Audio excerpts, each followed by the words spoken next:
বিশ্বজুড়ে সরকারি ঋণের পরিমাণ দ্রুত বাড়ছে। যুক্তরাষ্ট্রসহ বড় অর্থনীতিগুলো ঋণের বোঝা সামাল দিতে ভবিষ্যতে মুদ্রাস্ফীতিমুখী নীতিতে যেতে পারে এমন আশঙ্কা তৈরি হয়েছে বিনিয়োগকারীদের মধ্যে। এতে কাগজে মুদ্রার ওপর আস্থা কমে গিয়ে মানুষ সোনার মতো বাস্তব সম্পদের দিকে ঝুঁকছে। এর ফলে আন্তর্জাতিক বাজারের সাথে দেশের বাজারেও সোনার দাম ইতিহাসের সর্বোচ্চ পর্যায়ে পৌঁছেছে। তারই প্রভাবে টানা 2 দফায় সোনার দাম ৭,৮৭৪ টাকা বাড়িয়েছে বাংলাদেশ জুয়েলার্স অ্যাসোসিয়েশন বাজুস।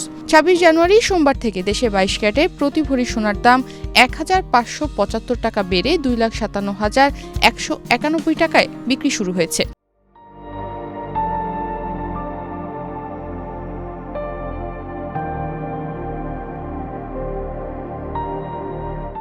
সেই সঙ্গে ৩৫০ টাকা বাড়িয়ে ২২ ক্যারেটের প্রতি ভরি রূপা ৭,২৩২ টাকায় বিক্রি হচ্ছে। বিশ্বজুড়ে সরকারি ঋণের পরিমাণ বাড়ার কারণে যুক্তরাষ্ট্রসহ উন্নত ও উন্নয়নশীল অনেক দেশ বিপুল বাজেট ঘাটতি ও ঋণের চাপ মোকাবেলা করছে। বাজারে আশঙ্কা তৈরি হয়েছে ভবিষ্যতে সরকারগুলো এই ঋণের বোঝা সামাল দিতে মুদ্রাস্ফীতিমুখী নীতি গ্রহণ করতে পারে।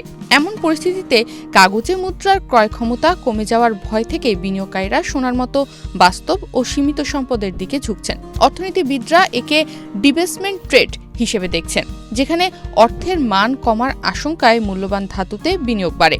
ডলারের দুর্বলতাও সোনার দাম বাড়ার একটি বড় কারণ হিসেবে কাজ করছে। চলতি বছরের শুরু থেকে মার্কিন ডলার সূচক নিম্নমুখী। এদিকে বিশ্ব রাজনীতির উত্তেজনাও নিরাপদ বিনিয়োগ হিসেবে সোনার চাহিদা বাড়িয়ে তুলেছে।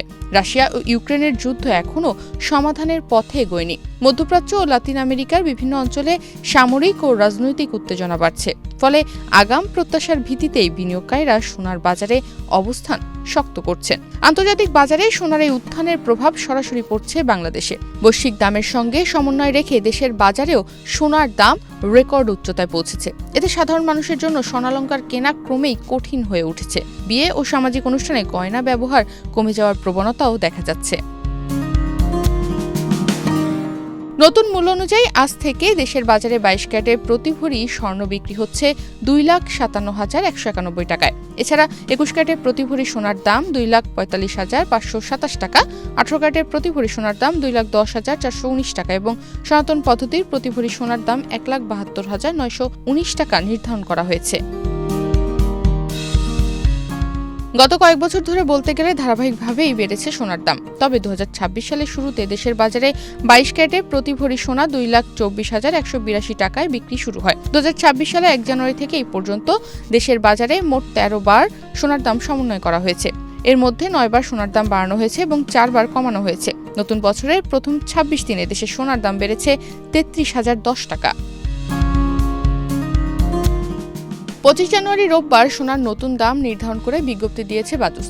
এতে বলা হয়, স্থানীয় বাজারে তেজাবি স্বর্ণ বা পিওর গোল্ডের দাম বেড়েছে। এ কারণে সোনার দাম সমন্বয়ের সিদ্ধান্ত নিয়েছে বাজুস। সেই সঙ্গে সরকার নির্ধারিত ৫% ভ্যাট ও বাজুস নির্ধারিত ন্যূনতম ৬% মজুরি যুক্ত হবে। আবার গহনার ডিজাইন ও মান ভেদে মজুরিতে তারতম্য হতে পারে। এরকম উচ্চ মূল্যের কারণে এখন জুয়েলারি শিল্পেও চাপ তৈরি হয়েছে। বিক্রি কমে যাওয়ায় অনেক স্বর্ণ ব্যবসায়ী মুনাফা সংকটে পড়ছেন।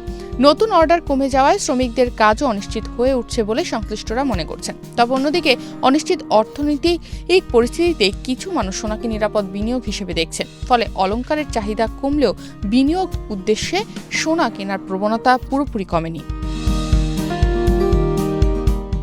২৪ ঘন্টা আগে ২২ ক্যারেট সোনার প্রতি ভরি দাম ছিল ২,৫৫,৬১৭ টাকা। এছাড়া ২১ ক্যারেটের প্রতি ভরি সোনার দাম ২,৪৪,০১১ টাকা, ১৮ ক্যারেটের প্রতি ভরি সোনার দাম ছিল ২,০৯,১৩৬ টাকা এবং সনাতন পদ্ধতির প্রতি ভরি সোনার দাম ছিল ১,৭১,৮৬৯ টাকা। বাংলাদেশ যেহেতু সোনা আমদানি নির্ভর দেশ, আন্তর্জাতিক বাজারে দাম বাড়লে আমদানি ব্যয়ও বেড়ে যায়। এতে বৈদেশিক মুদ্রার ওপর অতিরিক্ত চাপ সৃষ্টি হওয়ার আশঙ্কা করছেন অর্থনীতিবিদরা। একই সঙ্গে ডলার সংকটের সময় এই বাড়তি ব্যয় সামষ্টিক অর্থনীতির জন্য নতুন চ্যালেঞ্জ তৈরি করতে পারে। বিশেষজ্ঞদের মতে, বৈশ্বিক অর্থনীতিতে স্থিতিশীলতা ফিরে না এলে সোনার দামের এই ঊর্ধ্বগতি সহজে থামবে না। এর প্রভাব বাংলাদেশে ভোক্তা, ব্যবসায়ী এবং সামগ্রিক অর্থনীতিতে আরও গভীরভাবে পড়তে পারে বলে তারা মনে করছেন। তনিমা রহমান, বাংলাদেশ প্রতিদিন।